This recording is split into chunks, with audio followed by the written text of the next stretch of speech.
In nomine Patris et Filii et Spiritus Sancti. Amém. Caros amigos, irmãos em Cristo, filhos em Cristo Jesus, eu gostaria de falar hoje brevemente sobre uma história muito bonita de conversão. Eu gosto dessas histórias, tivemos até uma aula recentemente sobre isso, mas essa chama mais breve. Nesse livro chamado Pluie de Roses, quer dizer, Chuva de Rosas, né? A publicação foi publicado por ocasião da canonização de Santa Teresinha do Menino Jesus, em 1925. E nele se recolhe em vários volumes, esse aqui é um dos volumes apenas, recolhe diversos testemunhos, muitos e muitos testemunhos de conversão, de graças de conversão, de graças de curas físicas, de diversos tipos de milagres que aconteceram pela intercessão de Santa Teresinha do Menino Jesus. Já isso ainda antes da sua canonização, né? Se for contar o que aconteceu nesses quase 100 anos que se passaram, é impressionante. E dentre essa chuva de rosas, né, que Santa Teresinha mandou para o mundo, conforme ela prometera, está nada menos do que a conversão de um grão-mestre da maçonaria, que foi presidente da República do Brasil, na época da República Velha, a conversão de Nilo Peçanha. Nilo Peçanha, essa carta que chegou relatando a conversão, chegou lá no Carmelo de Lisieux, para as irmãs, foi escrito por Henri Roubion, um jesuíta, e ele escreveu do Brasil, de Nova Friburgo, em 12 de abril de 1924, portanto, antes da canonização de Santa Teresinha. Nesse texto, ele fala de acontecer dias antes, no dia 31 de março e no dia anterior, que foi a conversão subitânea, né, repentina, de Nilo Peçanha. Nilo Peçanha foi vice-presidente da República Velha, na República chamada muito complicada, e sucedeu Afonso Pena, morreu, ele sucedeu na função de presidente, ficou de 1909 até 1910. Depois ele se tornou, na época chamava presidente do estado do Rio de Janeiro, hoje chamado governador do Rio.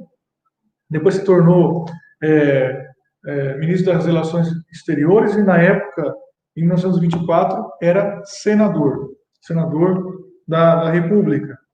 E ele, então, tinha sido candidato na eleição de 22, que elegeu Arthur Bernardes, perdeu, e ele, então, era um grande destacado, né, maçom, e, portanto, ateu, né, na época, todo maçom era por excelência, né? Ateu, anticlerical e tudo mais. Pois bem, então o Arthur Bernardes, melhor dizendo, Nilo Peçanha caiu doente e depois ele fez uma doença no fígado.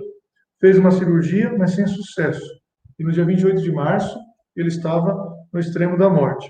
Naquele dia, uma amiga da família pediu para que fosse colocada secretamente debaixo do travesseiro do doente, do Nilo Peçanha, uma relíquia da então beata, né? Da beata Teresa do Menino Jesus. E foi colocado. E muitas orações pela conversão desse homem que ia morrer de uma forma ímpia, né? Ia morrer em estado de pecado mortal. Que coisa pior que pode nos acontecer é morrer, né, em estado de pecado mortal. Isso nos dá condenação eterna, porque nos fechamos a graça. E aconteceu que, como diz aqui o texto, 2 horas depois, colocou a relíquia debaixo do travesseiro do Nilo Peçanha, 2 horas depois, ele, de repente, pediu um padre. Pediu que fosse enviado um padre, e todos ficaram surpresos, né? Um maçom não morria com padre com sacramentos, como sinal de que ele era contra aquilo, de que ele era contra a igreja e os seus sinais sacramentais. Não acreditavam naquilo. Pois bem, o padre foi até ele, um beneditino, pelo jeito, pelo nome aqui, beneditino alemão.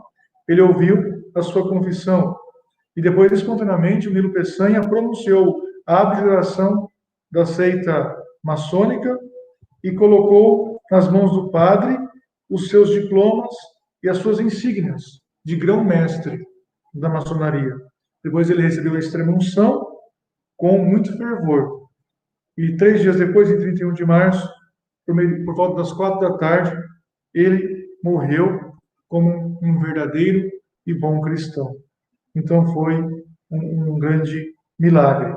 Que Deus dê o descanso eterno do Nilo Peçanha e que esse testemunho nos incentive a rezar pela conversão dos pecadores, mesmo aqueles que estão na situação mais desesperada e aparentemente mais irremediável. Dominus Vobiscum, et cum spiritu tuo, benedicat vos omnipotens Deus, Pater et Filius et Spiritus Sanctus. Amém.